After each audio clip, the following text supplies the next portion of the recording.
Hello, everybody, and welcome to week number 8, day 16 of the CCS Invite League. I am Fluffy, and of course, I am joined by on our first game and only game this week, Talon Merck. How you doing, Talon?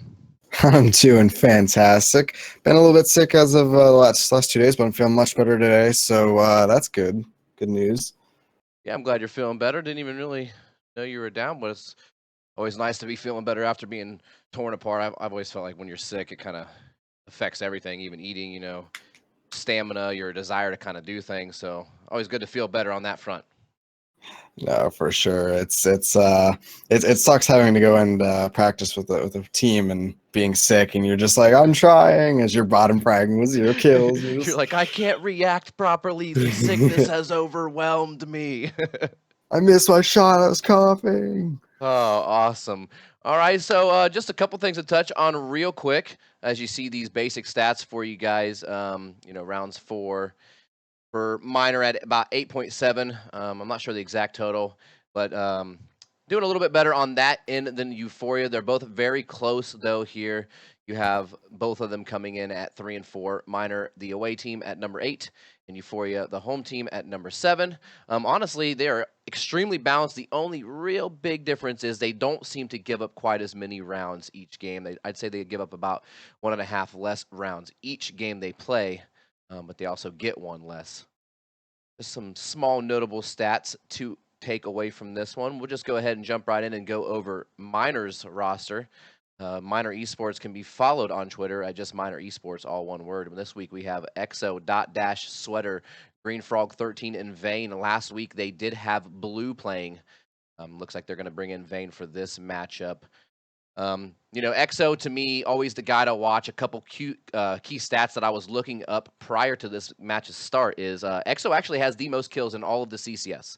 Out of all the players that we have that are still playing, he has the most with 126 kills. So pretty big number, and I believe he has upward of 33 double kills. So he's doing Yeah, really he's good. nuts. Yeah, Yeah, he's a he's very really solid good. player. I think the second is going to be 9. He's 124, so it looks like EXO's got to step it up a little bit just to make sure he keeps that crown. But yeah, no, he's Got someone right him on his and tail. Dot Dash are both the kind of like the fraggers, I'd say, Absolutely. of Minor. Besides that, you still also you have Vane, you've got Green Frog, just kind of bringing it up in the rear with the support roles. I'd say they're doing, but overall as a team, I think they're doing pretty decent. I mean, I think the implementation of Sweater is a big deal. yeah. He's come a long way from how people have seen him in his initial, entering into the Rainbow Six community, being fairly toxic and just kind of enjoying it outright. But, he's really changed since then. I think he's focused on his gameplay, and it's really shown, the last couple of performances before Hat disbanded, he showed up, he did a fantastic job. I don't think the stats line really show how well he's done because over the last 2 matches that he's played, I know he's sitting on roughly a 2.1 KD himself.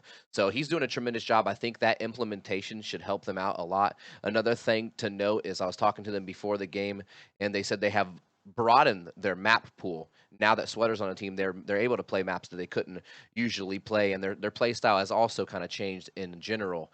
So we should be seeing a lot of new and exciting stuff from them. Yeah, that's not too bad. Interesting to note, Sweater actually does have the lowest survival rate on the team so far, with about 18%. I'm not sure exactly why that's so low. Maybe they put him into a more like a entry frag role, which in that Yeah, I case you think it can was kind of early expect on to in see Hat. from. He. Yeah, I don't think he was properly in his role because in the beginning when he played a couple games, he was playing as the sub, whereas at the end he was playing as a starter, so he had his roles, and I think that might be where that key stat is coming from. But now we're gonna go ahead and go on over to Euphoria eSports.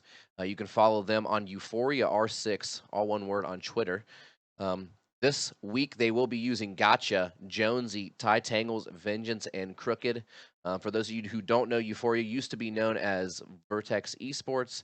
The key changes that I see this week from last week is there will be no one tap and there will be no Bamboozler. And Bamboozler is one of their better players, or at least more consistent players. He's been there kind of the longest. He's the voice of reason. Um, he has 53 kills himself, so going to be interesting to see how the double swap affects. Miners had a chance to work with this roster now for a week and a half, whereas these guys, we're not sure how prepared they are. I know Gotcha is on the roster. I think Vengeance is their actual sub. Yeah, something like that. I mean, I'm looking at these this lineup, and yeah, like you're saying, it is a little bit different, but they're still the two main fraggers are there. You know, Cricket and Jonesy, both kind of sitting around the 75 mark with the kills. So the top two on the team, again, nothing too crazy there. I'd say Crooked and Ty Tangles are both kind of like the supports. You know, just coming up, nothing too crazy. We have seen quite a bit of them.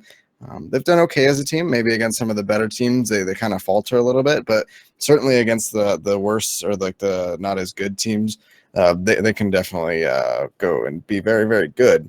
Now, putting the two teams up against each other, like you're saying, it's going to be pretty even. You know, nothing. I can't just say, you know, oh yeah, this team's going to win for sure. Right. I would say if I had to throw it out there, it's probably going to be Minor. It's probably going to be Minor's game. Maybe like a 2-1 if it does come to that, but I don't think it's going to be a straight like 10-0. I do think there should be several rounds, and if it does go 10-0, then it's obvious that the different roster for Minor would definitely be in their favor, but that's yet to be seen. Yeah, a couple key things to note as talking to their captains before the game. You know, Crooked did do a really good job last week. He had a huge quad kill clutch versus Omen, and he dropped 10 kills versus them. The rest of the team kind of struggled, but he did a fantastic job. So look to him for him to do something good for his team, and hopefully he can bring the heat once again. And then, you know, one thing that they noted is they were doing some actual strategy work on Minor themselves, and they said that they're looking to avoid the vertical maps, you know. But of course, EXO told us that they've changed their play style. They've changed all their strats on all their maps. So maybe the preparation that they do will actually be ill advised because they completely changed up everything. But they, you know, they want to stick to the straightforward maps, the more basic linear type maps. So it'll be interesting to see what happens on that end. I definitely expect Crooked to come out and do very well. It'll be interesting to see how he does. You know, Omen is still, you know, people give him slack, but they're not a terrible team by any means. And they have some really strong individual players on there. So for him to be able to pick up some heavy frags and get a nice 4K clutch in there, I think that he can also do that with the same. I think that these guys are equally skilled, or maybe even a little bit lesser on the individual skill side than an Omen. As far as, you know, on the teamwork, they've been together longer. They've played through the pro league. They play higher competition a little bit more consistently. Yeah, no, for sure. I mean, honestly, like I said, it shouldn't be a 10-0. And if it is, then I need to go get a new job. Like, Yeah, even the yeah, stats say it should be fairly evenly matched on this one. I do believe the teams have just received their pick ban links, so we should be seeing them go underway fairly soon here. I expect to see, of course, the skyscraper and coastline. I don't think that that'll be played today, although I know Minor has left it in the past for other teams to ban and with the willingness to play. But again, we touched on how they're changing their style, and with the implementation of a new player, they're taking themselves a little bit more seriously. So they've changed up everything to kind of accommodate for that. I think that Minor's probably going to have the advantage going into the pick ban phase, just because I think that they're going to have like the wider like map pool. I think like as like players that they've probably been together a little bit longer, even if they're not under like the same banner, Minor esports. I do think that they've played together. So, you know, whenever you take, you know, players that have like played together before, maybe not all 5 of them, but they should have a better idea of how they want to play different maps. You know, first 2 bands coming out, looks like we have Euphoria taking out Chalet. Minor's getting rid of Consulate. Nothing too crazy, you know. Minor not really looking for that vertical play, but kind of surprised Chalet got taken out at the very beginning. Yeah, the very first, especially by Euphoria, because they said they were looking for the more straightforward maps. I know Chalet is fairly vertical, but I think that that is one of those few maps where it's still completely straightforward. Everyone does the exact same thing on that map. There's nothing special you're going to see, which would make it, in my opinion, more of a straightforward map, whereas Consulate is more of Skyscraper looking to be more of a regular band that we would expect, giving the information. Coastline by Minor, Border by Euphoria, Bank by Minor. I think that was a smart ban by Minor, actually, to take care of Bank. I think that Euphoria would have been willing to play that map. Yeah, I'm looking at these bans right now. That kind of tells me that they took out the reason why I think they took out both Chalet and Border were those are kind of like 2 tactical bans. I think that they know that they can't really take Minor head on some of like the more popular maps. So they're just wanting to get rid of 2 of the maps that they know that, yeah, they could probably play, but they just didn't want to risk going against minor on those, so they got rid of those. I think they took out skyscraper right in the middle there just because they just absolutely cannot play that. And then I guess they were just kind of taking a bet that minor would bet to ban coastline, and of course, they did. Right after they did skyscraper there. So I kind of like what they did. Euphoria trying to keep them in the ban phase there, but looks like Euphoria are going to be picking Oregon. Minor's going to pick Clubhouse, and of course, the tiebreaker will be Cafe. The peculiar thing Nothing too here crazy. is they actually are now playing 3 vertical maps. So the 3 stylistically maps that they wanted to avoid on Euphoria are sitting on the board. Oregon is the least vertical of all, but you still play from the hatches. You still play from underneath. That's still a very crucial part of that map. You can use the kitchen to get them out of the kid's bedroom. Clubhouse, the same thing. You use the kitchen to get them out of the arsenal room. Cafe is the exact same thing. You breach from underneath, you breach from above. So I now, after seeing the picks and bans, I do think that this is starting to heavily favor minor esports. I don't think that they're necessarily the overwhelmingly better team, but I think because of the way things panned out, I think No, it's I agree. definitely favoring them now. Yeah, no, both Oregon and Club just straight out very frag heavy. I mean, not you can't. There's only so many things you can really do on Oregon, especially attacking that basement defense. It's really going to be difficult for them if they can't make those frags. Making those frags and making those entries and getting out those roamers is really what's going to be key. The interesting to look for is which team or is any team going to be bringing out a meeting hold. That's something that a lot of teams have been starting to do lately. Bringing back some of the new strats, with mirror, put the mirror up on the wall, reinforce all the walls around, the Play it kitchen wall, heavy. get the rear stage, yeah, and just play like 2 or 3 or even 4 people up there, open one of the hatches so that way you can cover construction. And there's a lot of things you can do with that. And if you put up a castle, you have mutes, you have bandits, it's really tough to get in there and really crack that turtle there. But if you know how, and as a team, if you can coordinate enough to break that, kill those 2 or 3 guys in there, that gives you a real big leg up in the round, especially if you don't really get your entry fraggers killed. If you can get them with a capital, get them out of some of the key corners, then there's not very many spots that they can hold. You can just sit outside with the Blackbeard or just sit out in the windows, and honestly, you can break it fairly easily, but you have to do it correctly. Right. So a couple things I want to bring up real quick. I believe all the guys are ready. We're just waiting for one more to come in the lobby. So Oregon being the first map, these are some interesting stats that I just seen. So on the attacker front, Minor Esports has only won 20% of their attacking rounds on Oregon specifically, whereas Euphoria has actually won 66.67% of their attacking rate.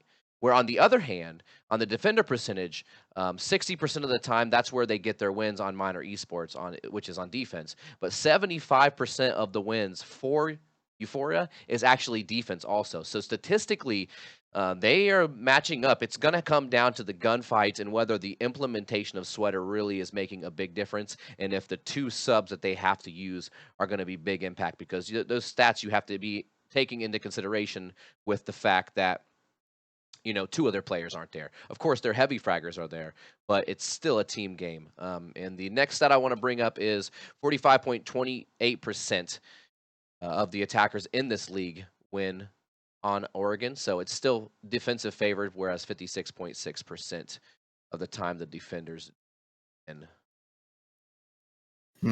Honestly, I think with the addition of Sweater into the lineup there, I think that's going to really help their attack, since he's kind of like that Ash Jaegermain, I want to say. Right, so yeah, really, I agree. Yeah, really making sure that you have that extra entry frag potential. I think that's going to help bring up their attack stats. It's going to be really interesting because, again, remember Oregon was Euphoria's pick, so that very well, and they banned right into the map they want to play. Like, they obviously want to play Oregon because they're good at it. Right. But the question is, can they keep up on Club? If it's going to go 2-1, I can totally see Euphoria taking the first map and then Minor taking the last 2. But if it's going to be a 2-0, then I think it's going to be Minor just taking Oregon and Club straight out.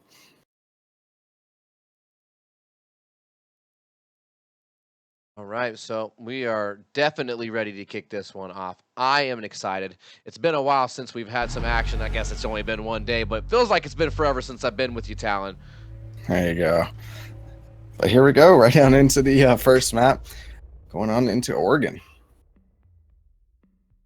Very excited on this one, of course. Like we said, it does slightly favor. Now interesting. Correct me if I'm Euphoria. wrong, but wasn't Miner? What shouldn't they have gotten the side pick since it was Euphoria's map? Shouldn't Miner have been able to pick defense if they wanted to? Because we see them on attack right now. So that I'm could pretty be a little sure bit they're of one of the few teams that actually chooses that early anyway. I've noticed them doing it in several of their matches. I think they have the mind frame of if they can get that early win, and defuse bombs. you know, it kind of puts it in their favor since most things in this game is a little bit defensive sided. Yeah, no, I mean, that makes sense. It's just that, you know, again, looking at the stats, if they have that advantage on defense, then, you know, why not pick defense first, get the almost the quote unquote guaranteed or the more like advantage pick, and then go from there. Well, I mean, that seems... to delve into the mind of the competitive Rainbow Six Siege player could be a very dangerous thing, Talon, especially with the likes of EXO. They tend to do things really unique on their own. Definitely, you would think if they are statistically favored on defense, you would want to go defense first. But you could also think they said that they've changed their play style entirely. They've changed their strats entirely with the implementation. So maybe they're just genuinely trying to catch these guys off guard because clearly Euphoria has put a little bit of work in and has researched them. They know they're really strong on vertical maps. Yeah, no, exactly. Well, speaking of vertical, they're going to go into the most vertical part Jonesy of this gets map the first first. kill onto Dot Dash. Rook already slapping Twitch right across the shoulder. He was trying to push in from that construction, trying to get taken down, but Sweater is able to get the trade right back and takes out Gotcha. So now Jaeger is also down for them, and it's back to a 4v4. Early action, it was only about 40 seconds into the round, but we already have 2 players that have been dismantled. The defenders have made their way up into that attic. They opened up the wall, but they haven't pushed through quite yet. Went ahead and fell back.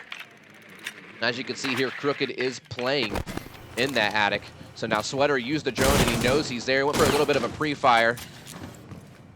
It'll be a small dance back and forth. And I like what they're doing here with Buck. They're going to use him on the backside of the tower to put in some opposite side pressure. And it actually works out. Crooked tries to lay down and peek him through the holes being made. Normally the counter for Buck, but Vayne was able to get the exchange on that one. 1 minute and 40 left into this round. 4v3 now in favor of Miner Esports. Week 8, day 16.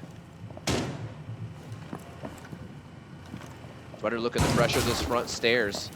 And I do like this. I've always said that if you're going to go ahead and go for the plant on the laundry side, the best way to do it is to apply the early pressure. That way you can bait out those smoke canisters early.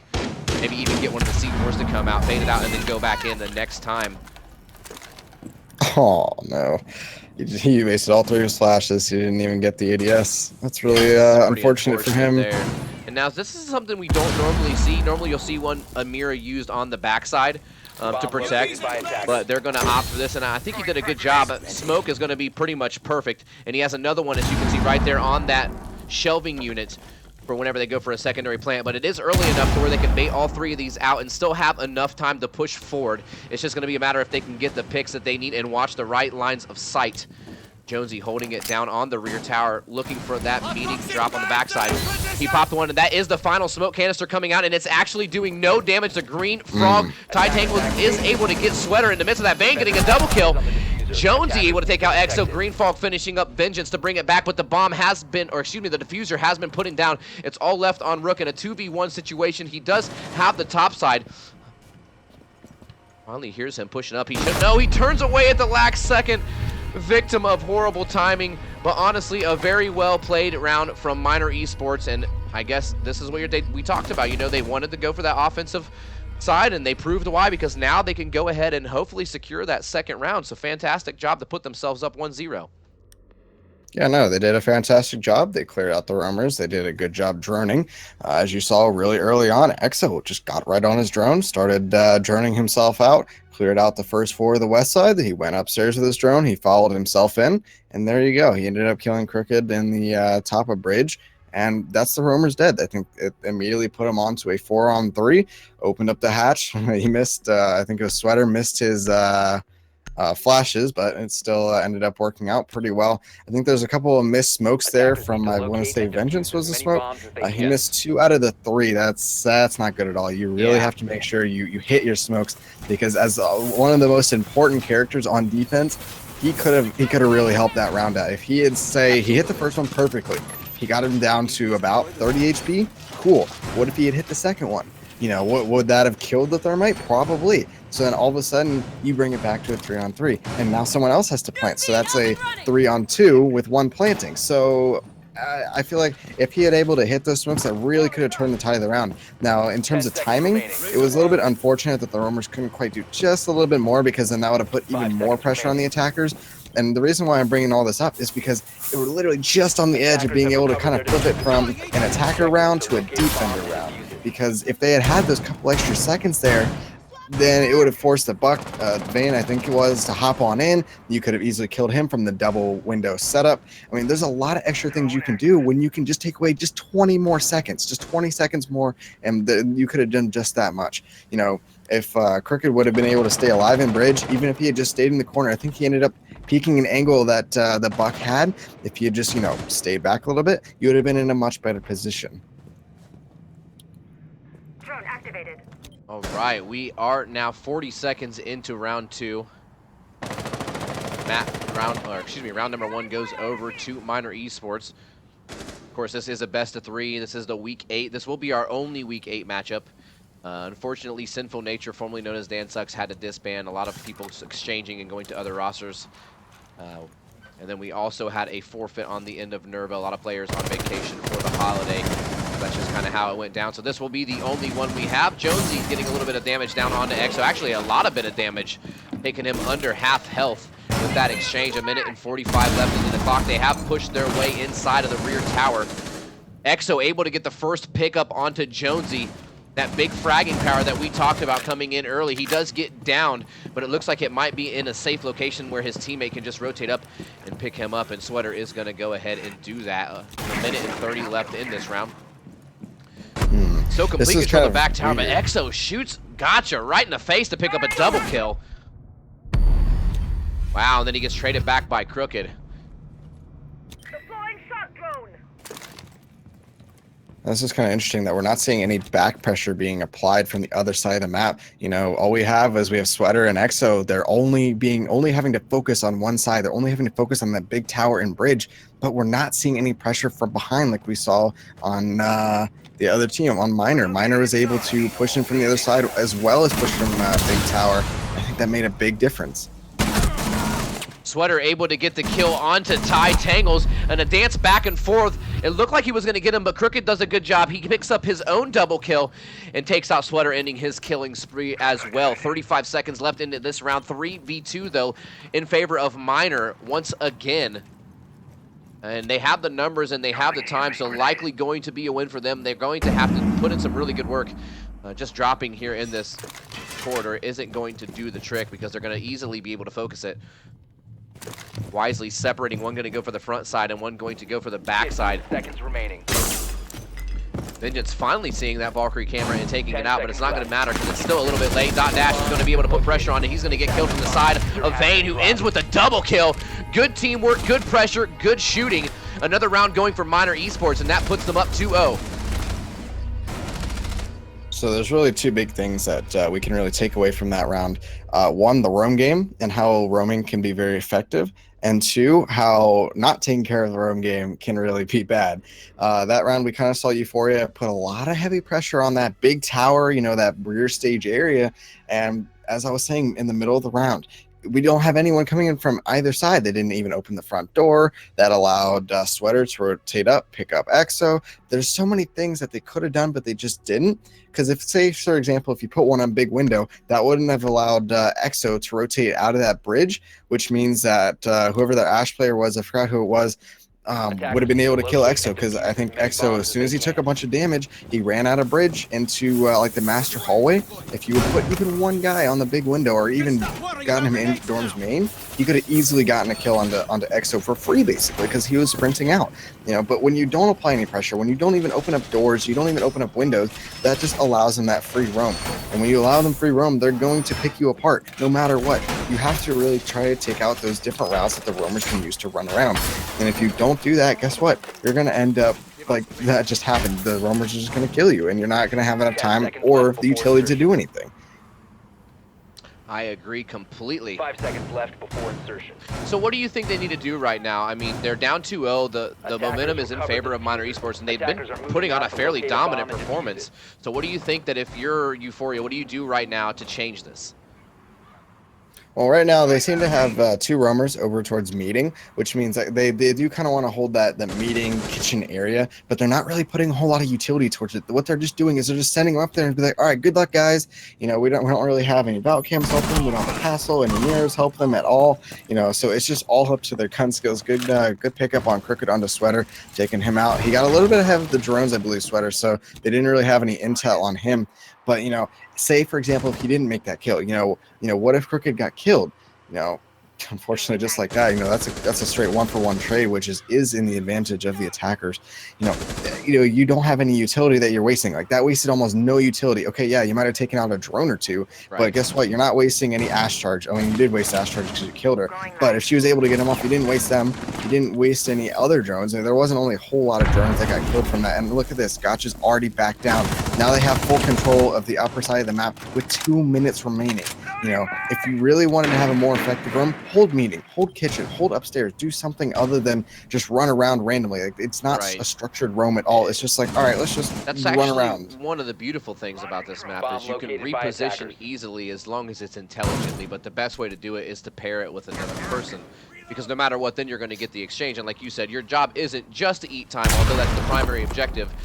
You also want to make sure that you are, getting any resources that they may have here.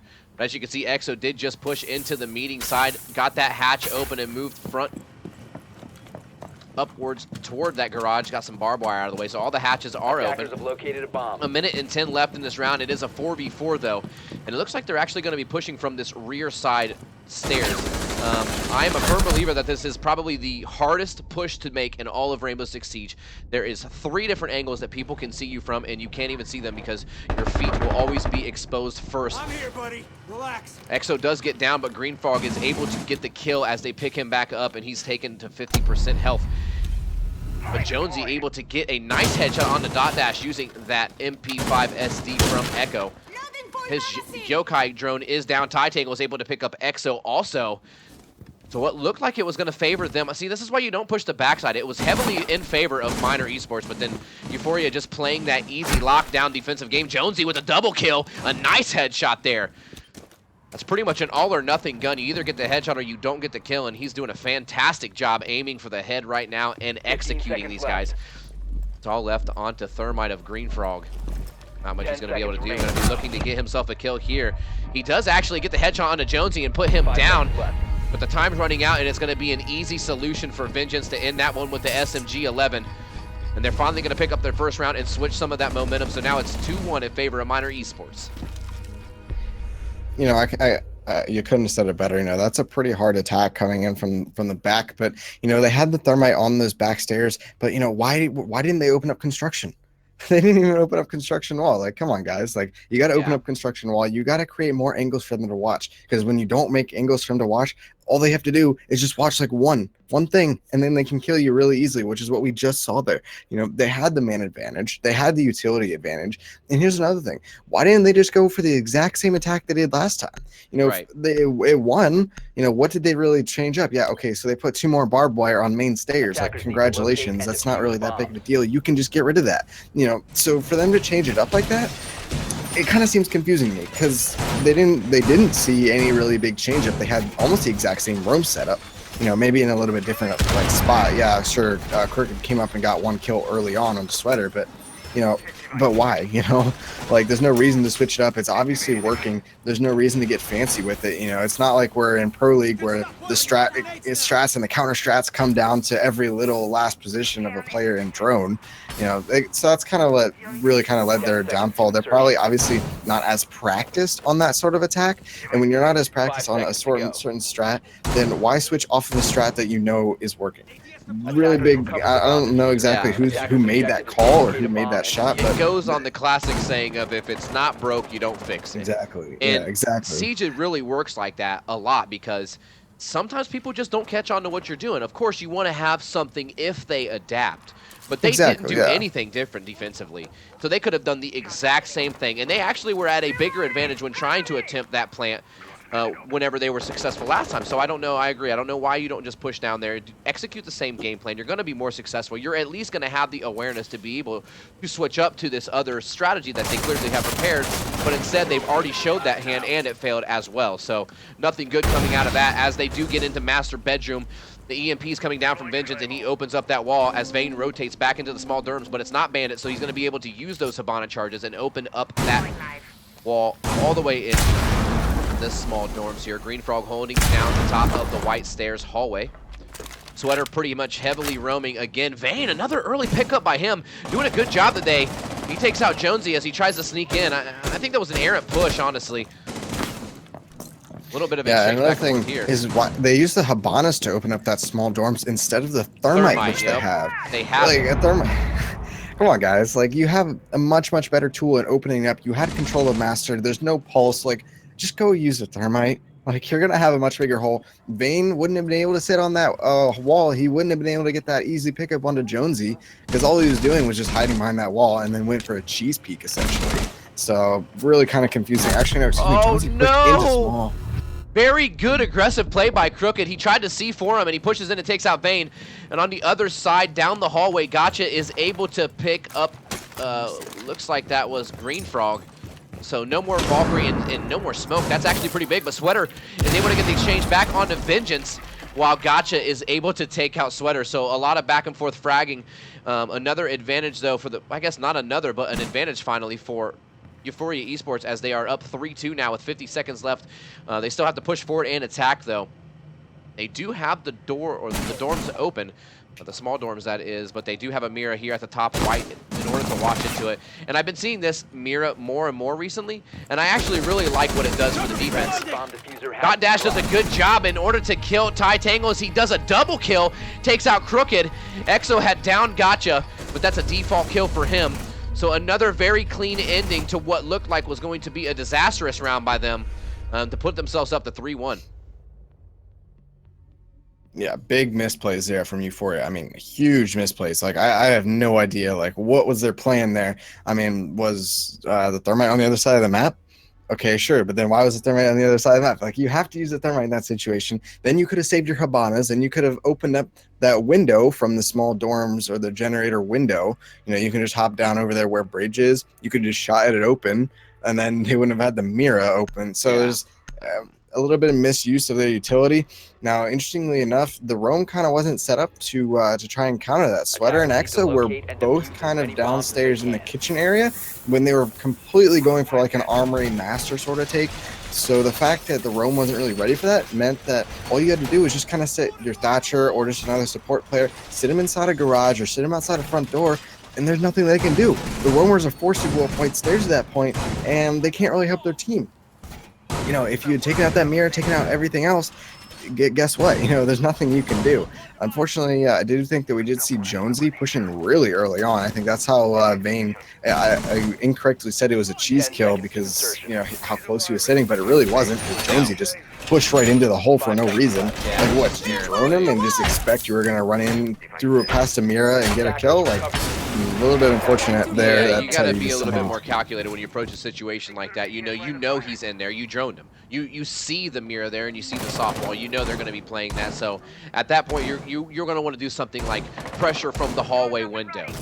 Try to get the pressure on the guy and kid so that the dude who's on the Mira actually has to pull his attention away and look to help his kid's guy. And then maybe you can push in safely knowing that you just have to fight the one guy. But again, he knows you're coming as well.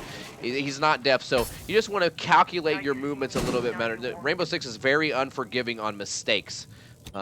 Looks like we might get ready to see an exchange, though. Jonesy is sitting here in the showers.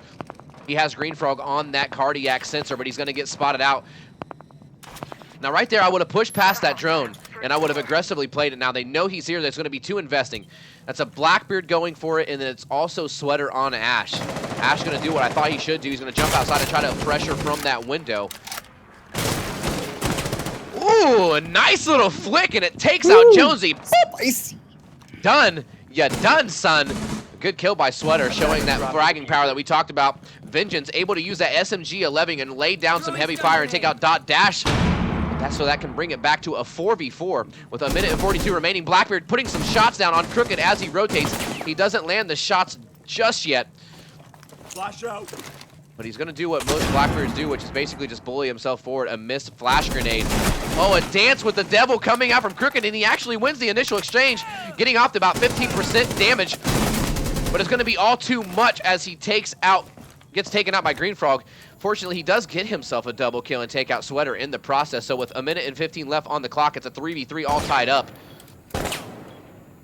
Attackers recovered the bomb diffuser. Wow, nice peek by Vengeance to pick up a double kill on the round, showing why that SMG-11 is still such a powerful force. Used to have the ACOG, which made it pretty much a sniper rifle, but he still can snipe with it. Oh, and he looks to get another peek on the Vayne. Vayne actually had the exchange. Nuts. Yeah, if he was able to pick up that one, I would have commended him several times over as the Nutmaster himself. But not very squirrely today, only able to pick up a couple nutty shots. Attackers have recovered their diffuser. He has finally picked up the bomb, though, with 35 seconds left. It's still 3-2, though, in favor of Euphoria, looking to get this round here. It's going to be a pretty pivotal round if they can just hold it out. Only 25 seconds left on the clock. They have to get inside. They have to get the bomb down. Attackers have located a bomb. Blackbeard took control of that top white stairs, but paid for it with his life as Jaeger is able to take out Green Frog. He hops in and goes for the kill, but Vengeance finishes off that round with the triple kill using that M59.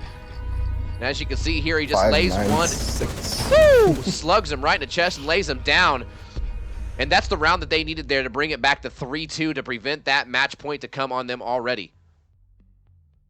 That was a lot better round for at least on the defending end. You know, I was kind of thinking back to that last round, and again, it just kind of comes back to on their attack. You know, they're not really separating up their forces. You know, they're all kind of pushing from one side because if Euphoria was able to, instead of like pushing everyone into like that master side, if they had sent someone in through the big window or like the small window, there's a lot of different angles they can do. But we can see almost the exact same thing for Miner. If Miner had done that, if they had opened up that big window, earlier on, or if they had opened up that small generator window, a lot more things could have happened. As we saw, like right at the end, Vayne on Buck, he kind of had to open it up and then just hop immediately right in. Well, when you end up opening a window with like 10 seconds left in the round, and then like everyone else can hear that, that's kind of like saying, oh yeah, here I am, I'm jumping in now. Whereas if you had opened it later in the round, or if you'd opened it earlier in the round, excuse me, you could have been like, okay, well, I might hop in here, I could hop in here, I could hop in here. But when you're that late in the round and you're just now opening it, it's just so obvious. So a little tip for anyone playing ranked or any other competitive players: open up your windows, open up your doors, anything that you might possibly use, open it up early. Because if you open it up early, then that gives them just another angle to have to watch. Honestly, I couldn't have said it better myself. That was pretty in-depth description of what happened there and what needs to be done to fix it.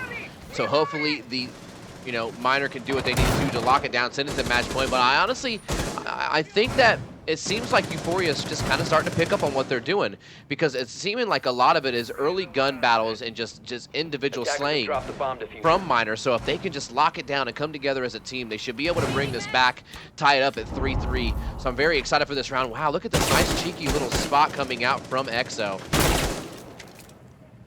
Looks like he's trying to make it so he can crawl out of this hole. He wants to crawl out to get people repelling up, but he can't quite get it though. He should be able to.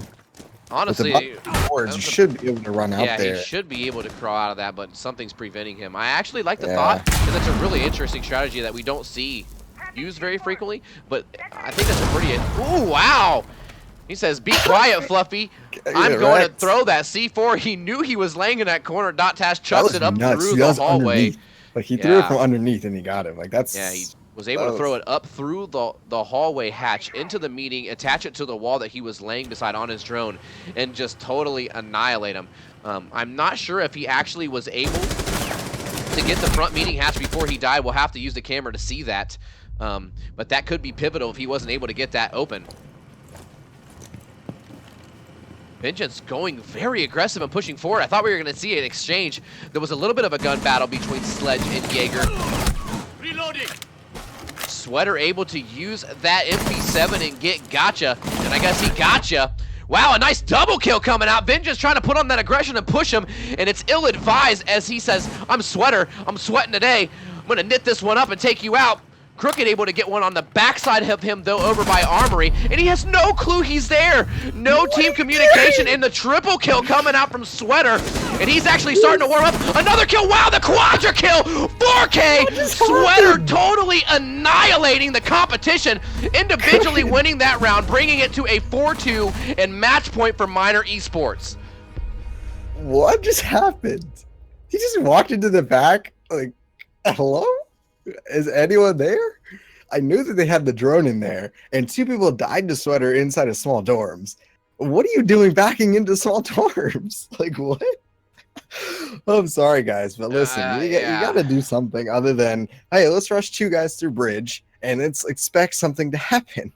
You know, I can only help to think, but what if they had opened up that big window? Right. You know, EXO and Sweater were both running around up there with no worry in the world because that window wasn't open. You touched on All it. you have to do is just spawn a junkyard, locate and spray defuse it bomb. open, and then they wouldn't be running around like little nut jobs saying, oh yeah, we're free. Wait, oh yeah, guess what? Push through that bridge. You know that small little crouch hole that we made? Yeah, you can push through that coming at us. Guess what? You're both going to die to that. And what are they still doing? They're still sending, I think it was Vengeance on the sledge. Dude, okay, listen, you got EXO and you've got Sweater up there. Yeah, so Sweater got droned in small dorms. I don't know. He was like laying down as he shot the drone, and then Vengeance pushed him. But then, like, where was EXO? Like, what it like the thing that Vengeance wasn't taking into account is that EXO was probably in kids, and he was probably holding like a crossfire on him. Like, you're pushing into Sweater. Okay, yeah. What if you killed Sweater from the hallway? Guess what? EXO would have peeked you, and you would have died either way.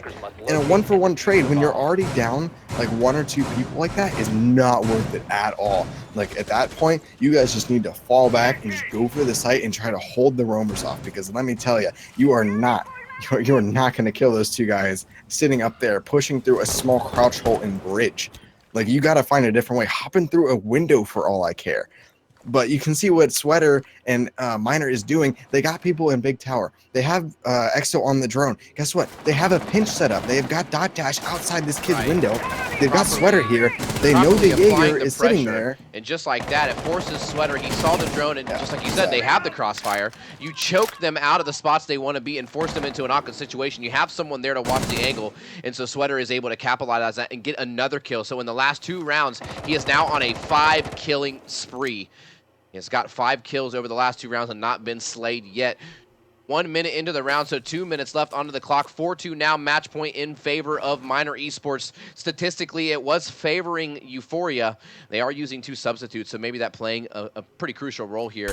And I honestly think the pickup and implementation of Sweater, like I was telling you, he's finally on the roles that he needs to be on so he can perform the way he needs to. You know, some people just are purely fraggers. And again, a fantastic use. They use that Twitch drone to force him out of position. They have the other angle, EXO, able to crossfire him through the hallway and take him out in Armory. So now it's 5v3 in favor of the attackers. They have that front lobby hatch open. Once again, using this double mirror strat here in the closet. You know, it's an alright strategy. I still think it'd be nice to have one on the backside. You can do the same thing with the softball. It doesn't really make much of a difference. They're going to go ahead and use that Habana. Perfect. He does a good job getting in there, getting rid of all of those Habana charges. The grenade comes out, but he's able to escape that. Wow, fantastic job. Still beautiful gun work by Vengeance. Oh no, an air and throw. Ty Tangles, though, he does a fantastic job, and he comes up and fixes the mistake of Vengeance, where he threw that errant smoke canister, gets the C4 to come across, and now the bomb is down. brings it back to a 3v3. It was a 5v3, and this is one of the things. If you play the smart Mira, whether it be a C4, whether it be that smoke grenade, that is the key point of this downstairs hold, which is why I personally prefer to be bringing a Capital. You can easily fire into that Mira, and then he can not even walk into it because he will die. Vengeance is very low on about 1 health. Sweater able to get his double kill, so now that's 6 kills in a row for him. Jonesy's down. Bane able to get one onto Vengeance. Sweater gets another kill, but it's onto his own teammate, Dash. They did get the diffuser down in the meantime, so it doesn't really matter. Technically, he's still on a nice 6K tear. He has a double K this round. Yeah, you got that right. You do need to practice your smokes. He just needs to, like, calm down a little bit. Yeah, I think that's one of the big things about that. Yeah, for sure. Honestly, I don't know what Ty's doing right now. He's just he's grasping for straws, but I don't think they're going to give it to him. Definitely shouldn't be. That's going to be it. And that is all she wrote for game number 1. I can't help but think, why are you bringing a buck in this situation? Why not put him on Capital? Like, what you were saying. If they had the Capital there, they would have actually been able to get rid of that Mira, and Vengeance and Ty wouldn't have been able to get that smoke C4 combo as we saw a little bit earlier. Yeah, they still ended up winning the round, but I can't help but think against a better team, what would you been able to do? Like, you couldn't have opened that mirror. A better smoke would have been able to hold you off. You would have been able to even have, another C4s coming out. You couldn't have just dropped in on them. Like, there's a lot of different things that couldn't have happened. And of course, the Euphoria roam game just was not there. They were just trying to do anything that they possibly could.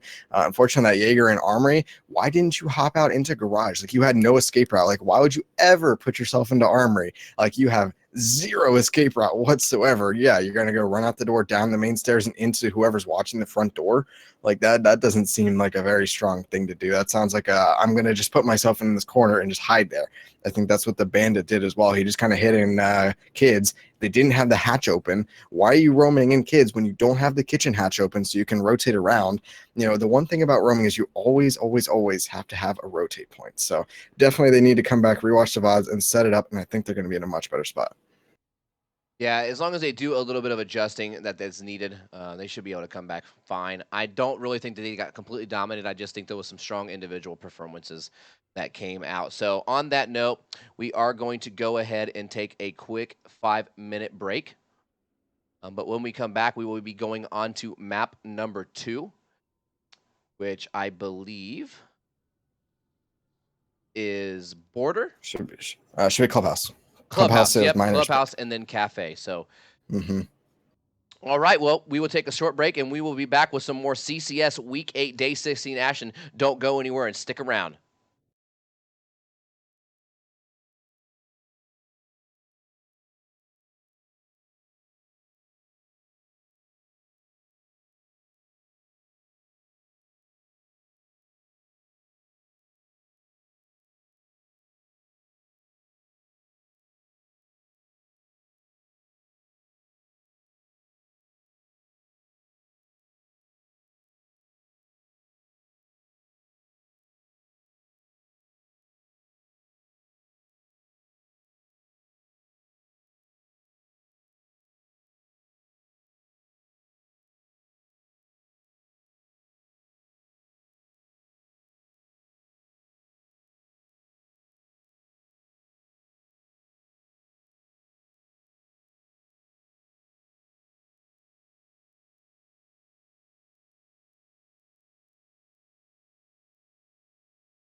All right, we are back after that short break.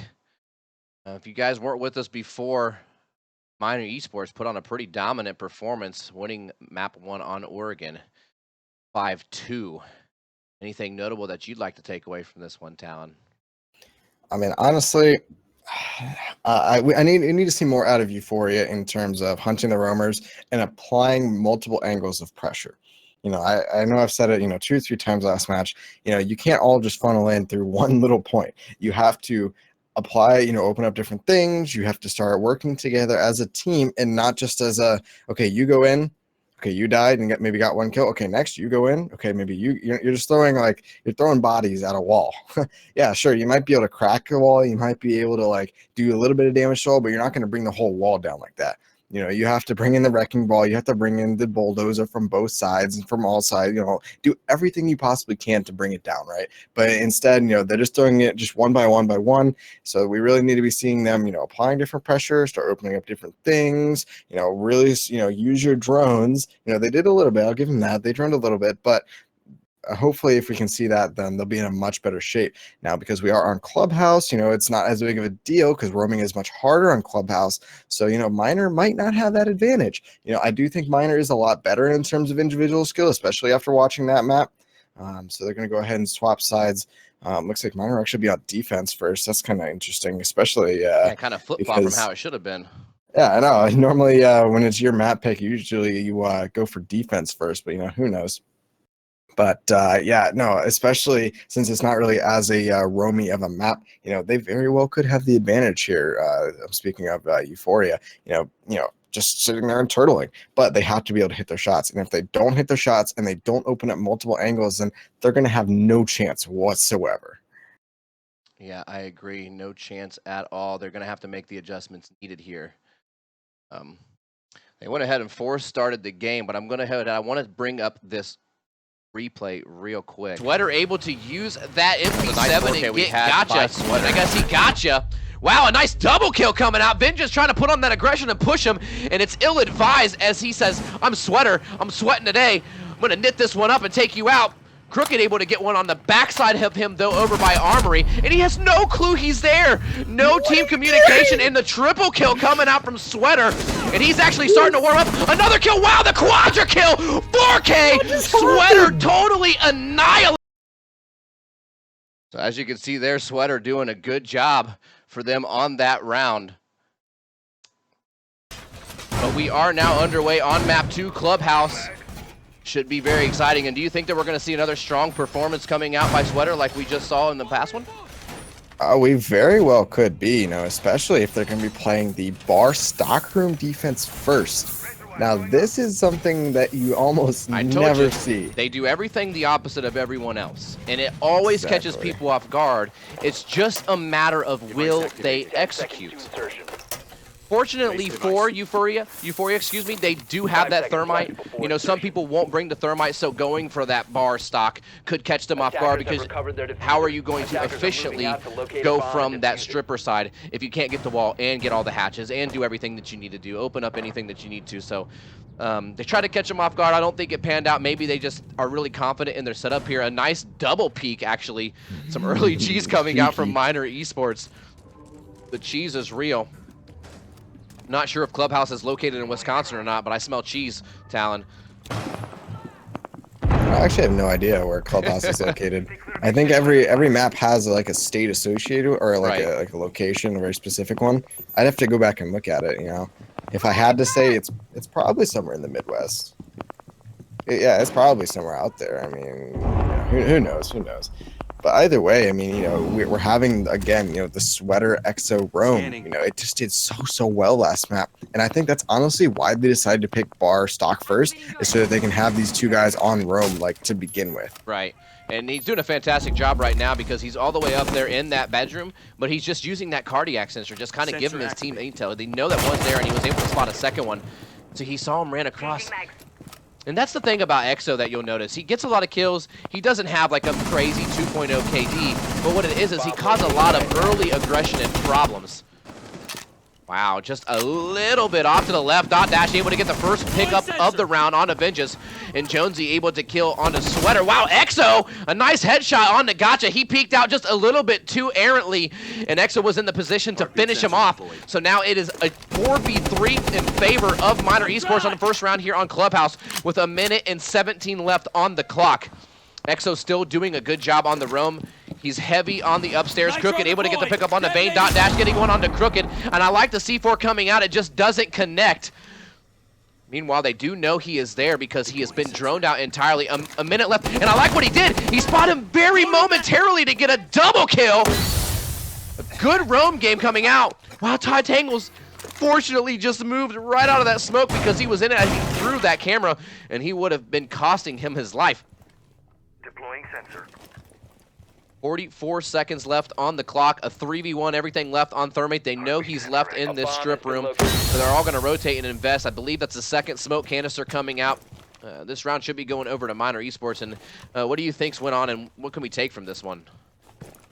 You know, again, just proper utilization of utility there. You know, why is it Thermite all the way over in strip when there's obviously, they've drawn them out. There's two really solid roamers up in the upstairs that have it all reinforced. You know, why don't you just Twitch drone, or actually, yeah, they Twitch and Thatchers. There's no reason why they can't get that wall open and then just push them from, you know, there on out, right? You know, all you have to do is just open up all the windows, open up both the walls, and there's not many places they can be. And when you start getting them into little corners and you start getting them into the we can't move anywhere, we can't run around, we can't abuse our freedom, then guess what? You're going to be able to kill them easily if that's either with a nade, with a flashbang and push, or if it's just like with an easily pre-fire, you know. But when you just say, hey, I'm going to leave these two windows open, you know, we saw not only the Habana, but we also saw whoever was on Ash, they left those two front windows open that Exo was abusing with his pulse scanner. And all you have to do, open those up. Guess what? He has to play either under the windowsill or he has to play back in bathroom, because then he has to start thinking, okay, I'm worried about getting peeked. And when he's worried about getting peeked, he can't do as much. And when you're not worried about getting peeked, guess what? He's going to be up there. He's going to be up on the bed. He's going to be around. He's going to be able to scan everything. He's going to be able to make all these call outs here, left, right, above, whatever. And there's nothing you can do about that. Like, that's free intel, and just preventing them from getting that free intel can just do so much in a round where, yeah, as you're saying, he might not get most kills, which that round he did get quite a few kills. But if you didn't get those kills, he's still calling this stuff out for the other people on the team. I think that's the most underrated point of Pulse, and that's why I believe players like Canadian, and I want to solo him out because he's one of the few very brilliant minds of the game, in my opinion. I think that he's got a great shot, but I think that what makes him so special is because he's extremely intelligent. So you give a player like that, a character like Pulse, where he can position himself strictly for intel, which you will see him do regularly, that is the true value of that class, especially whenever you're going to take it on road like that, which is why I understand why they went ahead and went for that bar take, because they said, we're going to rely on our Pulse to give us the info, we're going to believe in him to hold upstairs, which between the two of them, they got 2 kills, and they ate up almost 2 minutes, so they did a fantastic job. And that's the power of Pulse on Rome right there, is that intel, that ability to give information that you would never be able to, you know, accurately give. Of course, you can hear things here and there. It's just a matter of how you can pinpoint it. So with the cardiac sensor, it tells you he's right there. And after that last patch where it updates the cycle in which it, you know, it used to beat a little bit slower, I just think it's a super strong element for the roamer.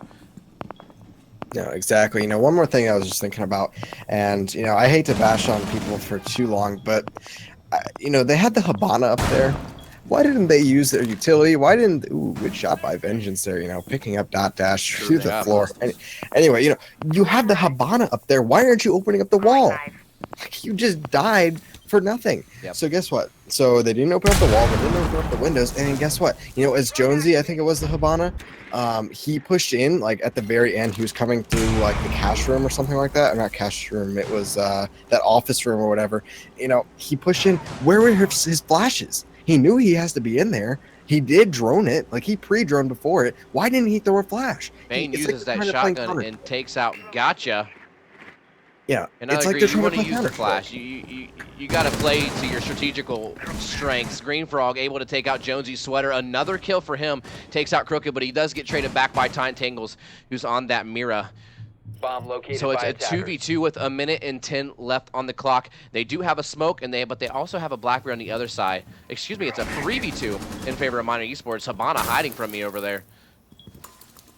Got a minute left on the clock. A very nice pop flash coming down from the kitchen into the arsenal. And it takes him out. It does completely blind him. He takes a lot of damage. He's taken down, and he drops in and finishes him off. Bane with a double kill. He drops in with that shotgun, an offensive shotgun. Talon, honestly, on a map like this, it's so condensed, it's not a bad idea. So he gets a double kill, and he gets the diffuser down. Wow, he gets him. Oh, I thought he was going to get a triple kill. I can't believe he doesn't land it. That Mira is left with 1 health. Exo just going to push in there and bully his way through. And that's another round going over to Miner Esports, and a fantastic job by them. So a repeat performance from map 1, where they started out as a 2-0. Yeah, I like that. I like that offensive shotgun. You know, when I play Thermite on this map, it's definitely possible. Like, I've done it. Like, I did it in Pro League too. Absolutely. And it is doable. You know, it's not like the easiest thing in the world, especially if you're attacking like bar or stock. It's really hard. It comes down to but positioning and how you use it. Yeah, I know. But if you're attacking that downstairs, it really can do something really big. Now, one thing to note is on Clubhouse, I'm being told in chat that it's in Germany. So just a little note for us too, at least. It's in Germany. Thanks, guys. Hashtag Rainbow Six Facts, right? yeah. Fun fact of the day. Fun fact for the day. That actually really surprises me. It's not in Wisconsin, although we see lots of cheese here. There you go. You know, can we make Germany a new cheese thing? Like, nothing that like makes me think that it's in Germany. Yeah. I'm looking at the map right now. Oh no! They just have the German flags above the TV in bar. Wow. Well, I've never paid attention to those flags because, you know I what? That's not something that I'm supposed to learn as a player. So I completely ignored the black, red, and yellow of Germany. But as you can see, another standard defensive hold coming out for the basement. Now, they do have the Mira. I personally love the Mira on the basement. They're opting to pair it with a castle, which can be strong in a sense, but at the end of the day, most teams are always going to bring that sledge now, pair it with Ash. So I think that castle's value has been greatly reduced as of late, and the meta shift in itself. Whereas if they could even use an echo, so to speak, they could bring a rook or a dock for that anchor spot. So we'll see what they do with these castles and how effective it is. Of course, they have the Valkyrie also, so they're going to have some extra sight lines. And then that pulse being played by Exo regularly, and he's just going to hold down that kitchen from the arsenal room. See if he can't get himself a C4. Sweater on full roam here on Bandit, and he's all the way on the backside of the garage. And Gotcha has actually spotted him from underneath that workstation. Not exactly sure where. I'm pretty sure that was just a pre-fire through the wall from the thatch, or the Twitch, excuse me. Yeah,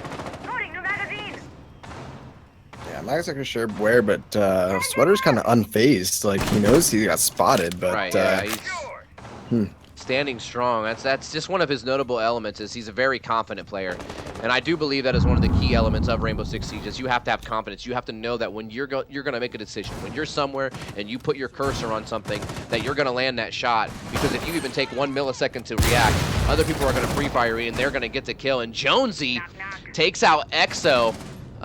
Don't exactly know what the exchange was there, but that's a pretty pivotal pickup. And Gotcha able to get Sweater. There you go. That's a pretty good round. You know, last game we saw him bring it back into a 2-1, so he very well could be seeing the exact same here, assuming they don't completely choke it.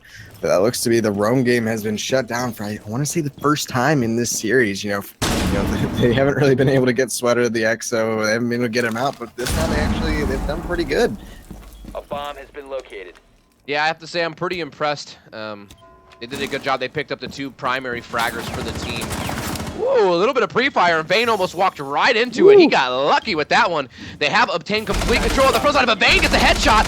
A nice pixel peek coming out right there. And that is the power of the MPX. It's not really super strong, so to speak.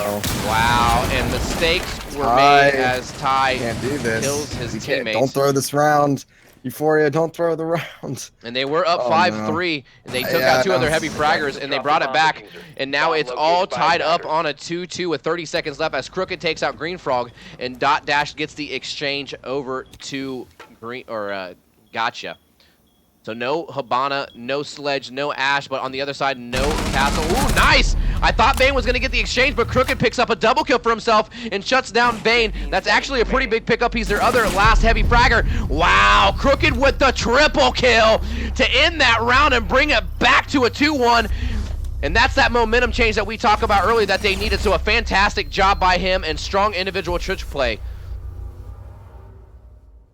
Not too bad, not too bad. Again, that's what you get for shutting down the roam game. Sweater, he kind of got a little greedy in my opinion. He knows that drone saw him. He even got spammed. He had over, I want to say 30, 40 seconds to leave.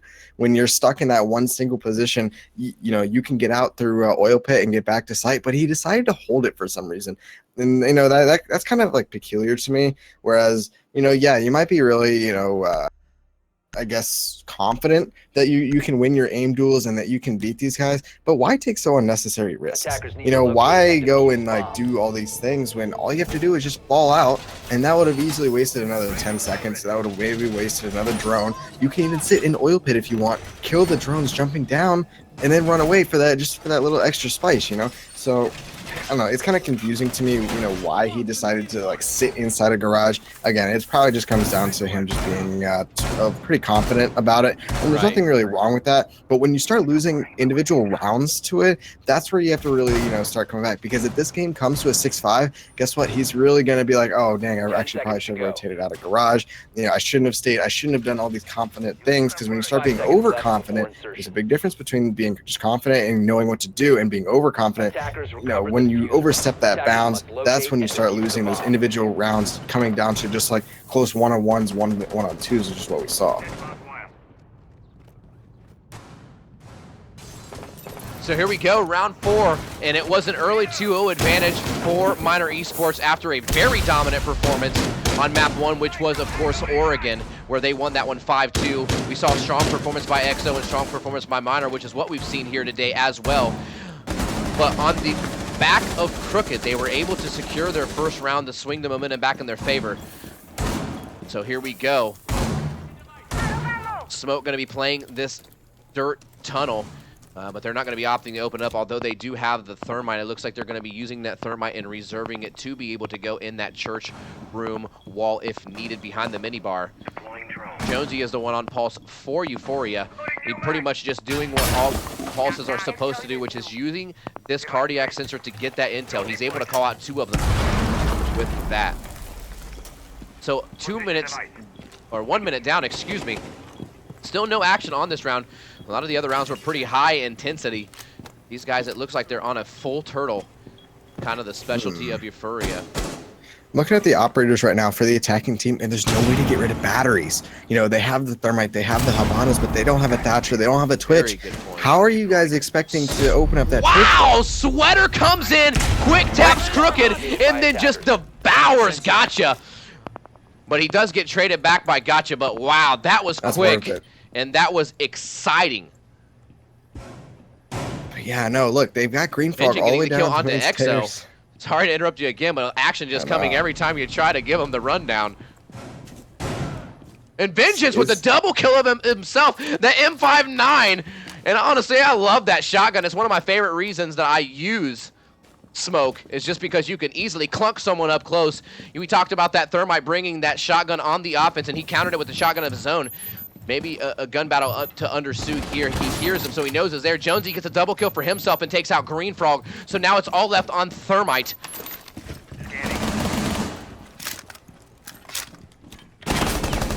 And Vane gets a kill onto Jonesy, so he's bringing it one closer. Wow, Vane with a double kill! And could he clutch it here? He hears him. Why are you making noise, Ty Tangles? He pushes out. No! Ty Tangles shuts him down! Wow, back and forth, and just like that, it's all back, tied up, 2-2. Fantastic round by Euphoria. That'd have been super clutch if he was able to be able to get that 1v3. That would have been nuts. But yeah, no, going back to it, I'm looking at it. Yeah, sure, they used the thermite to open up that that tunnel, but then what was their plan from that? And why did they start pushing into the that church hallway / moto so hard when you don't have a thatch, you don't have any way to counter the bandits? I don't know. And I don't really think we saw anything really push down and into tunnel. I think it was, you can open up tunnel. I like that they're trying to, or they're creating that false sense of hey, we might be in here, we might not be in here. But guess what? They didn't put any barbed wire in tunnel. A quick drone would have told them, hey guys, they're not playing in tunnel that hard. All we got to do is rush down there, and all of a sudden, guess what? You put a Blackbeard down there, and that's half the control of the armory. You put another person inside of blue, another one in like bottom of main stairs, and then there you go. You got all the angles you have covered. Just make sure you open up all the hatches, and you just get the frags from there. But instead, we just kind of saw them. They open up everything mostly, but then they didn't really do anything besides Sweater running in and getting 2 kills. Great job on him. The rest, what happened to the other 4 players? You know, they just kind of didn't really do 5 anything. seconds left Of before course, insertion. Vayne towards the end tried to make something happen, but just couldn't quite make it there. You know, if you're going to open up the tunnel, at least, you know, drone it as well. You know, Right. I'm not saying you have to push it, you know, because if you drone it, you say, okay, look, they got 3 barbed wire, they got a bunch of ADSs everywhere, they got 2 people playing in there. Sure, you don't have to play there. But, you know, that's still, because again, you know, that can still open it up for like a late round push. Right, And, you know, just having kind the of create intel. that threat. And you also, You know, when they see that drone come down that tunnel, you know that they're going to stop for a second and give it a little bit of focus. Hey, they droned it out. Maybe they're going to try to push down here, so you can turn the attention of one player and make it a little bit easier for the rest of your team. But either way, you have to put some kind of pressure on those routes. I mean, the whole purpose of this map is apply pressure from dirt, apply pressure from blue, attack from above, force them out of Arsenal. You have them forced into your crossfire. It's really the most straightforward map in all of Rainbow Six Siege. So you know, you want to see them start applying that pressure. Yeah, exactly. And so right now we're looking at, you know, can they open up the correct walls? So they have Ty on the thermite. They have him up here this time. But the next question is, okay, can they get this wall open? Is it battered? Is it not? You know, why hasn't he opened it yet? And if so, if they need to get the twitch drone in there, there's a drone hole right there. You can easily get it open. I think it's just battery, which is why they're unable to get it open. And, you know, again, you guys got that twitch. You can probably even shoot it from the hallway. All you got to do is quick little Jonesy, you can't possibly be there, bud. Anyway, so, you know, just, you know, shoot it from the window, just get the twitch drone in there and open it up. You know, don't let a few batteries like lose you the round. Jonesy gets one onto Sweater, and then Crooked gets one onto Exo. So the pace has completely shifted from the first 2 rounds here, and the full momentum swing on its way over to Euphoria, trying to bring this and make it go to a map 3. Of course, Oregon was the map pick of Euphoria, and they lost that one, whereas Miner, of course, always loves to play. Wow, Dot Dash is able to use that SMG-11 and take out Jonesy. So now it's 3-2. I like what Gotcha's done. You know, while all this is happening upstairs, he's actually, good job picking up the kill onto Vayne, but he's actually opened up the wall. Very good job. Wow, Gotcha finishes with a double kill on the end of that round, and Crooked finishes up with a kill on the Dot Dash, and we don't even get to analyze that round because it was over so quick. A pretty much decisive, dominant push and well-orchestrated attack from Euphoria to finally give themselves the first lead of the day, and that's 3-2. You know, exactly. You know, I like one like pattern that I think we've seen emerge is, guess what? I'm going to ask you a quick question, put you on the spot. What is happening to Miner so far when you kill the Sweater Exo combo? Oh, Like on there's the nothing. roam? This is what we touched on last map, which is we're seeing a lot of individual gun skill carrying them. The moment that they do their job, they drone it out and they eliminate that, they are crumbling. So I think what we've seen here, Talon, is recognition and adaptation, understanding that they have to get rid of them in order to succeed. No, exactly. You know, every single time that Exo and Sweater have died early or just have died in general, guess what? Euphoria's picked up that round, which tells me that Sweater and Exo is just so much of a backbone that it's kind of unhealthy at that point. Because when you rely on 2 people to try and carry a 5-person team, there's a lot of things that can go wrong, especially when you start playing better teams that can consistently take down your roam game, especially on a map like Clubhouse. There's a lot of things they can do. And guess what? They didn't even have to open up, or they didn't even manage to open up the correct walls with the thermite. It was batteried. You know, what if they had opened up those walls? You know, what if they had done all these other extra things? That roam would have been killed just that much faster.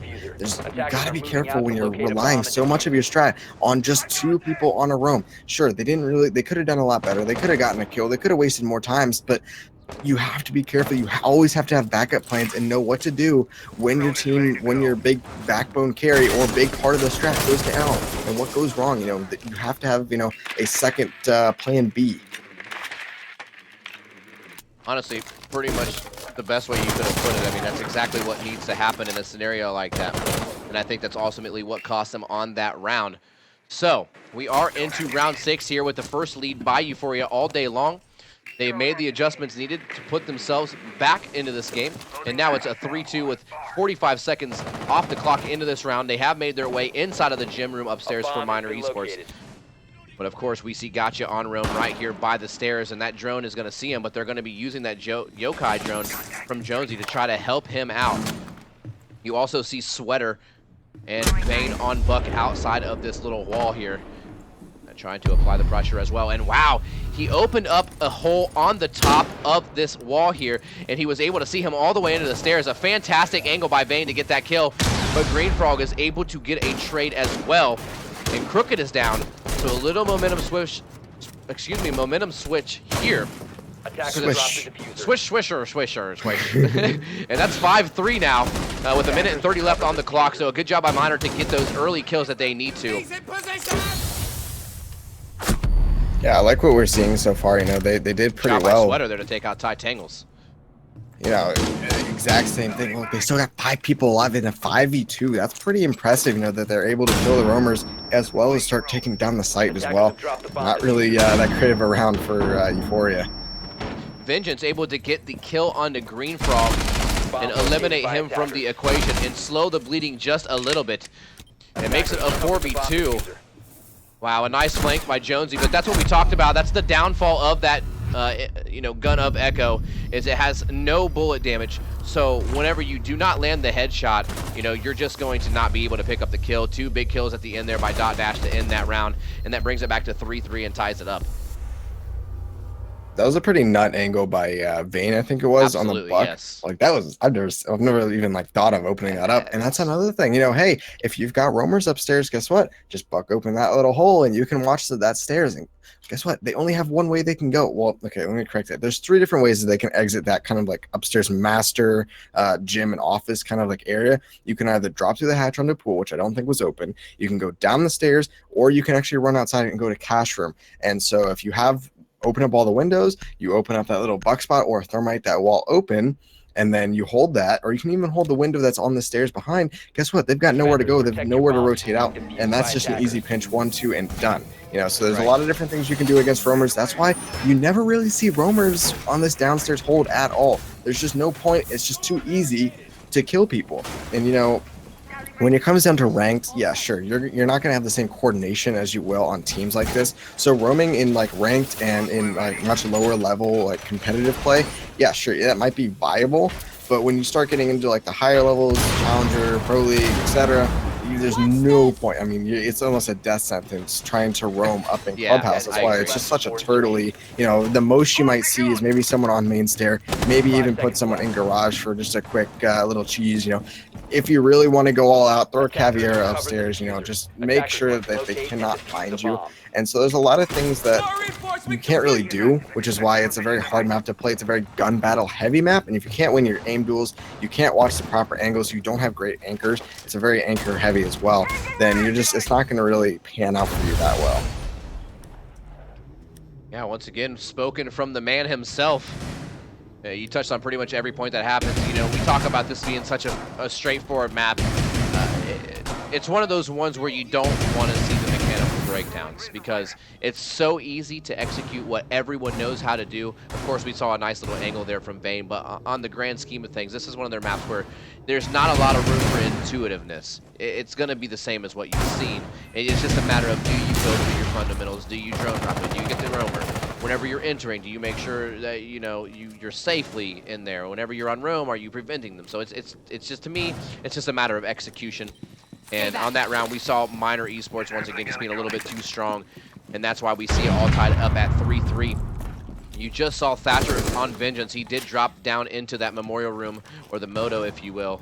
But they're using that castle, so the walls are, or excuse me, the doors are castled off from the main stairs into the hallway, and then also castled off from the moto into the church. They've got to be missing reinforcements somewhere. They've used too many reinforcements, so they're missing something somewhere. I think it's probably going to be in tunnel, which I think is missing one. Yeah, because I think they've got all the hatches. I'm not sure why Vengeance did that. He went very aggressive into sight and was easily exchanged as 3 people were looking at him. You got nothing. The pressure coming to be too big. Wow, Exo getting caught running down the hallway, and Jonesy able to do a quick little 3-bullet burst to flick him in the face. So that ties it up, fortunately, to bring it back. Ty Tango is able to get a kill on the Vayne, and now it's looking a little bit different. I thought it was going to be going for you, or Minor Esports, but Euphoria trying to bring it back. I like how Ty Tango has finally made his way into the dirt tunnel. No one on either team has been applying any pressure from the dirt side, so I think that he caught him off guard there and was able to get an early kill. Dot dash very low, but he is aware of him being there. Jonesy in an interesting position here. If he tries to move, he's going to walk into either of their crosshairs. And it sounds like Gotcha has made his way into the site and was able to start putting that diffuser down. Crooked able to get the kill on the dot dash. So it's a 4v3. You heard him pull off the bomb. Oh, fantastic job. Crooked able to get Sweater as he peeks out. Greenfrog gets the kill onto Ty Tango's. Greenfrog with a double kill. And he's looking to clutch this one, and these boys, he gets a triple kill, and it's all on him, but Crooked gets a triple of his own and clutches that round for his team. Choked on my saliva. A good job to bring them to 4-3 and match point for the first time for Euphoria eSports. So yeah, I kind of want to go back and I mean that was kind of interesting that we saw Euphoria win because when we saw that Vengeance just running up into the hallway and just getting picked off for free basically. I mean minus 50 HP, but whatever. I don't even know what his plan was there, but it still ended up in the end. Like, that's okay. But I think the big deal with that is they put up all their utility towards like defending against a church hold. Minor, what are you doing? Like, you got all 3 hatches, you got all 3 of the church walls, you got 2 of the walls on armory. Like, what? Like, the only reason that you could possibly want to do that is to try and prevent like an ash rush from the bottom of main stairs. Like, if you can from the bottom of main stairs, like really just shoot real quick, just an ash into the back of that armory wall and then just rush in. So that's really the only reason why you would want to do that. But why put 2?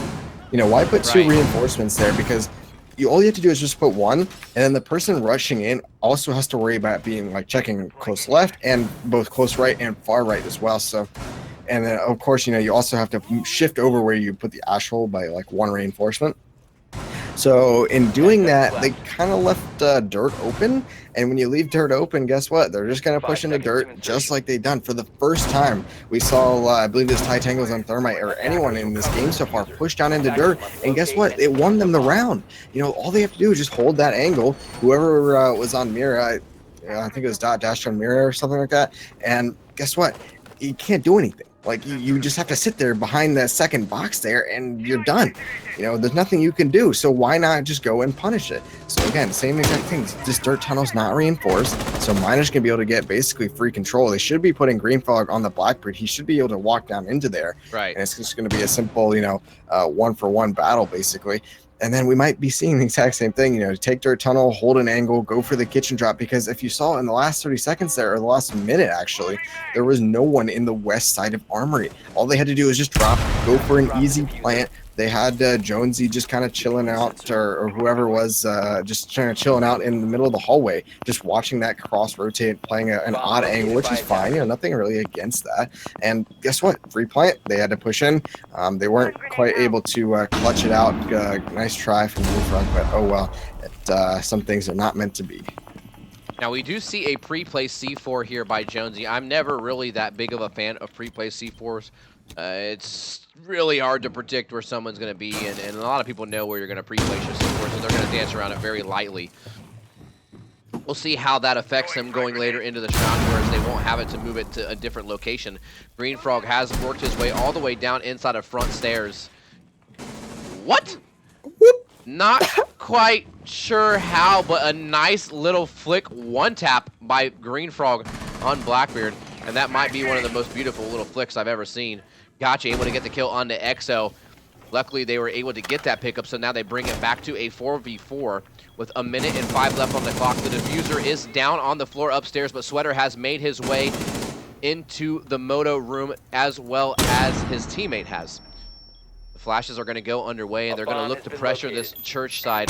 They do have Thermite. I would like to see them open up the arsenal wall, or excuse me, the church wall, to give themselves some protection. He's there. He does down him, but he gets taken down by Ty Tangles that is behind the small bar. Sweater able to get Gotcha, but Ty Tangles gets a double kill and gets the exchange. Crooked gets a kill on the Vayne. Unfortunately, he also team fires his teammate, and that lost him that round. So we're looking like a 4-4 overtime as Green Frog finishes that round with a triple kill to clutch it for his team. Yeah, that was an interesting round. So one thing that I'm sure you're very well aware of, I'm sure a lot of viewers are aware of, but one thing that really comes down to in any real esport, whether it be Counter-Strike or League or whatever, is just being able to trade off a teammate. Working together and making sure that if your teammate dies, you kill the person that killed your teammate. And what happened there? Well, there's a bunch of trading going on. One person goes in, he gets killed. Guess what? The person who killed him gets killed. The person who killed him gets killed, and so on and so on. But the one thing that broke that was Crooked getting that TK. Unfortunately, things happen, but when you put yourself down one, guess what? If that TK didn't happen, it would have been a 2-on-1, not just a 1-on-1, but a 2-on-1. A 1v1 versus a Blackbeard probably isn't going to happen, but a 2-on-1 versus a Blackbeard is definitely doable, especially when he has to plant. So a little bit kind of unfortunate there. Like you kind of was mentioning, they had the thermite. Why not just go and open the church wall?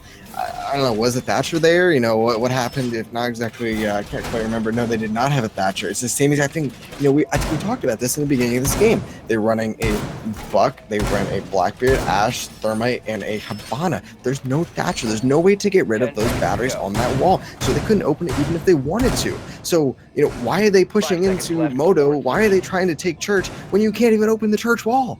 You're funneling in. Honestly, I'm surprised that they lost that round, or I'm surprised that Euphoria lost that round, because all you have to do is just watch that church door. You just have to watch the hallway. That's the only two ways that they can come. Yeah, sure, they can also open up that kitchen drop, but if those are the two main ways that they're going, it's really easy to just like shut it down from an anchor point of view. All you have to do is just hold close on that vending machine. Guess what? They can't really hop in at all. They're all getting killed as they funnel into church. They can't get any trades off you because they're dead before they even enter church. And it's as simple as that. A little bit of a miscalculation there. Jonesy able to get a C4 on the dot dash. Wow, Vengeance was hiding in the corner of kitchen, and he thumps him with that slug bullet and takes out EXO. I like the cheese. They obviously didn't do a proper job of droning, because they would have known he's in there. He's stuck in there now. But still, 2 early pickups, and a lot of the damage is going to be done. Even if Vengeance goes down now, you're going to lose your smokes. But I think that was crucial to be able to take out EXO and prevent them from getting that kitchen hatch open entirely. Yeah, no, I think that's just a simple case of Miner just kind of getting lazy. They just don't really care. They're just kind of like, oh yeah, they're not going to roam on us. That sort of thing can happen. Right. Fortunately, Vengeance does go down, but the damage has been done. They took out EXO, that Habana. Fortunately, EXO, I don't think has been having too great of a track record on attack. He's been doing okay on Pulse, but when it comes down to this attack, he's been dying just over and over again on the Habana. But really kind of unfortunate round for them so far. That's both the Thatcher and Habana down. They won't be able to open up that church wall if they haven't already used those EMPs. There's not a whole lot of utility they can use. It's going to be just pure fragging potential at this point, honestly. They could get up the hash with the thermite, but then that's basically it. They're going to have to go for like a 3-man drop. Gotcha, able to get the kill on a Sweater. He did get 1 kill already this round earlier, but that fragging power is down. It's now a 4v2, and just as I say that, Gotcha gets a double kill for himself. And that makes it a 4v1, and it's all left on that Thermite. As he jumps outside, Crooked finishes him off with the MP7, and now we're 5-4, match point in favor of Euphoria, looking to send it on over to the overtime map, which will be Cafe. Yeah, no, we should be seeing Miner be going upstairs into bar. They're kind of 1-for-1 right now. One time they won because their Rome held out. The second time they lost. Oh no, it looks like they are going downstairs. But in the bar, they're kind of 1-for-1. You're wrong. I know, right? I mean, hey, good to switch them up though. If say the attacking team is expecting one thing, then hey, why not switch it up? Now there is a huge difference between the attacking lineup between both these teams. There's no Blackbeard, but instead, they have that Thatcher, they have that Twitch. So they're going for a much more. I'm going to say church probably. They could go either site. But they have that ability to open up that church wall. I believe they could go for that. They do have that thermite as well. So even though Green Frog is going to go ahead and reinforce it this time, last round they didn't have tunnel reinforced, so they'll be able to get that. They kind of hopefully learn their lesson. Maybe they're going to be able to maybe actually play tunnel more. Maybe put that smoke in tunnel, try to hold him off the tunnel, because last time we saw Titangos push down, get a couple free bullets off on a dot dash playing in that second box. So if they're able to hold that tunnel, that should be able to shut down at least half the strat. Right. So now your back's up against the wall. Your Minor eSports, the first map was completely dominant, and that wasn't even your map choice. Now you're on your map choice and you're struggling. What do you do to win this game being down? Okay, honestly, you don't do stupid things. You know, you don't play in garage. You don't fall out when you know you've been spotted. You know, you just play the basics. All you have to do is just make sure you can pick up one lucky kill. It's basically all you need. Play someone on main stairs, sure. You know, I think they're playing EXO up there with a shotgun. Perfect. That's all they got to do. You have the vault cams up there, I think is what they were working on, maybe even going for a pre-placed C4. Just kill the drones as they come down. They got the barbed wire on main stairs too. Perfect, I like it. They try to push Ash down there, shoot him with the shotgun right as they try to come on up. There goes the pre-placed C4 from Vayne. So they're just sitting on a vault cam. This is what they need to do. It's kind of like controlled cheese. Good job from Green Frog. Not exactly sure where that came from. Looks like it was in Oil Pit. So this is what they need to do. Just get one kill and then fall off. Guess what? They've already picked off, I believe it was the Twitch. Yep. So, I mean, it's not really that important of an operator, but, you know, they seem to be going for a very, you know, aggressive, like, main hold. But if this gets droned out, then unfortunately it's going to be shut down. Now, if it gets droned out, they need to fall back. That's going to be the real important part. EXO does a good job pushing up that front stairs and using that M59 shotgun to get a kill. And he's poised to get a double kill. But it actually looks like Jonesy does a better job positioning and has the drop on him and is able to take out Smoke. So EXO is down and there's no more Smoke, but they still are in favor of Minor eSports. 4v3 with a minute and 30 left. They took out some of these charges, but they went ahead and put down some more. Vayne uses the C4 and takes out Jonesy, so now the Ash is down and you have no breaching rounds left. So it's all left on Hibana and Thermite, the two metal eaters, so to speak. And let's see if they can eat up the opponents here and get themselves a strong win. They're going to have to either choose to push in from the front stairs, the kitchen hatch, or this hatch over here. Not likely to be pushing. Wow, Vayne is able to push up and get a double kill. And that's a beautiful, beautiful clutch by him to bring it back to 5-5 and force a full round overtime. And that was exciting. Nuts. So two big things there. One, I think there's a little, they didn't drone it. You know, that's one thing I said, you know, if they get drone, they got to fall out, but there was no drone. That's why that worked. You know, they didn't see EXO playing aggressive on the main stairs. They didn't see the pre-placed C4. And guess what? Both of them worked. You know, EXO got a kill. C4 got a kill. Looks like Green Frog also got a kill near Oil. He's just kind of being aggressive. Okay, fine, whatever. If it works, it works. But listen, if you get one kill, you got to fall back. That's what I was saying. Just do one and done. One kill, one, fall back. Unfortunately, EXO got a little too greedy, in my opinion. He pushed up, and then he got killed immediately. Dude, you're smoke. You got 3 smoke charges, dude. You got to play back a little bit. Get one kill. Perfect job. Guess what? Get back. Use your smoke charges in the late in the round. Yeah, it still ended up working. Cool, whatever. Good job. But, again, against a better team, I think it could have been a little bit more punished. Right. So other than that, and now I kind of want to bring up one thing. Go ahead. You know, one thing I said in the beginning of the game, if it comes to a 6-5, you're really going to be punching yourself over losing one little round for being too aggressive in garage. I just want to say that. That's a very valid point, though. You know, you had mentioned some things that they needed to do, and do you believe that they were actually able to execute, and that's what caused them to win that round? You know, 5 seconds to go. it's kind of hard to say, you know, coming from this. But yeah, I do think so, honestly. It really just comes down to that, you know, just small things even. So as you see, they're going to be attacking from, you know, they're going to be defending the bar in the strip, which is the harder of the two sites to hold. It's looking like an offensive attack. And what is your prediction? Who is going to win this round here? So it looks like right now Euphoria is kind of setting up the exact same way Minor does. I think Minor should know how to kind of counter their own strat. They've got the drones in there. Sweater should be able to get the right picks. Ooh, good job, Vengeance, just getting out there just in time, but peeking at Blackbeard anyway. But yeah, good job. So they know how to counter the strats. They know how to drone. Wow, they know how that to do all these same things. spot that he got last time caught him again, and EXO has that shotgun on Hibana and takes out Gotcha. And that just can't happen. If you're Euphoria, you're finally getting up, you finally have a chance to force this round 3. You cannot be dying within the first 40 seconds of the round. I'm not one to be harsh, but as a former runner, that is something that cannot happen on round basically 11. Yeah, no, exactly. And so as I was saying, you know, they should know how to counter it. And guess what? They just countered it perfectly. So yeah, this should definitely be a sort of Minor round. You know, this is match point. This is also series point. If Minor takes this round, then that's going to be it. Yeah, now look at this. Everything. Vengeance, what are you doing? Oh my goodness. he also, remember, Dot Dash also has a diffuser. Wow. He's all by himself. He sees he has a diffuser. This could be a huge turnaround right now. Vengeance, I cannot believe he was able to get that round.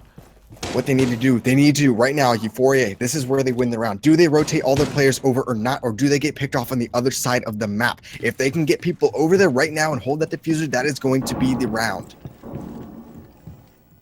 Yeah, that was actually a pretty huge pickup by EXO there.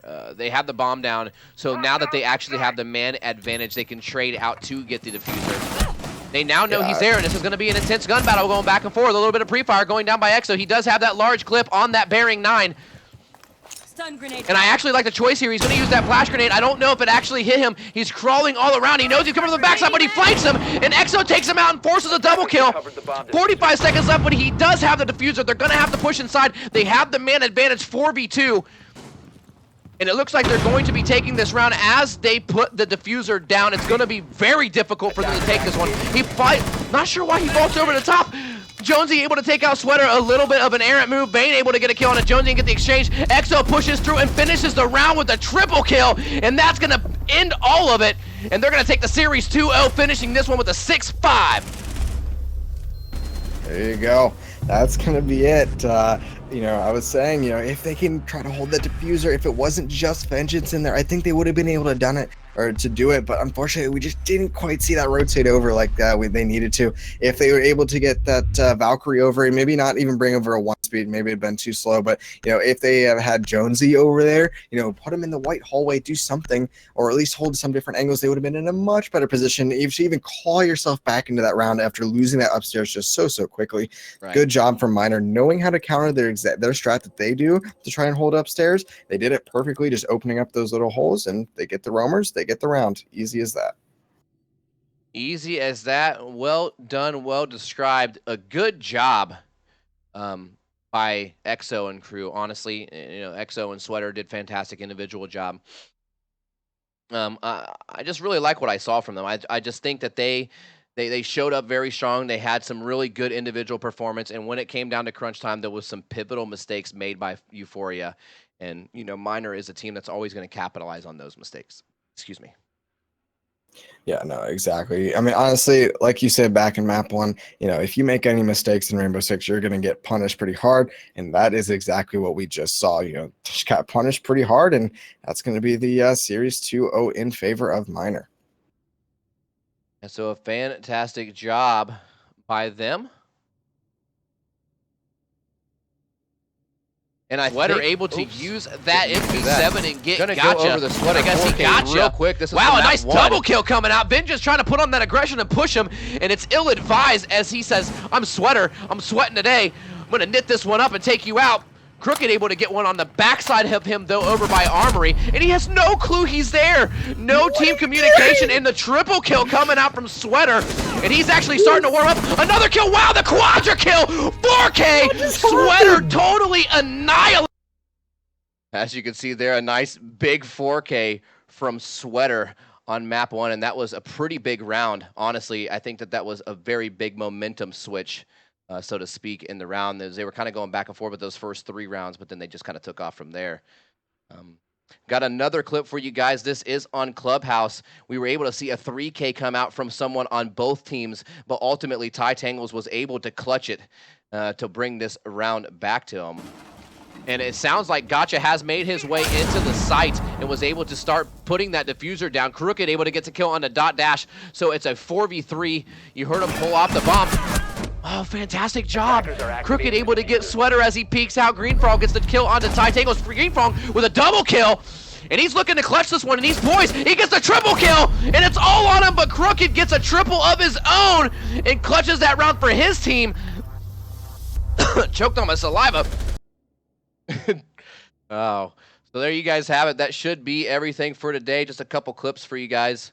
Yeah, anything else that you'd like to add before we take off, Talon? No, other than that, I just hope these teams come back, watch the VODs, and then from there, I think, honestly, Euphoria does have that foundation. They can definitely do great things with this lineup. I think they just need to, clean up the strats here and there, especially on attack. I think if they can clean up those attack rounds, they don't lose them as much. I think they're going to be in a much stronger position for the future. Other than that, that's about it. All right, well, then you heard it there. I am Fluffy. That is Talon, and that'll be all for today. Make sure you guys stop back in next Wednesday for Week 9 CCS Invite League action. Thanks again for stopping in, and we'll see you next time. Take care. See ya.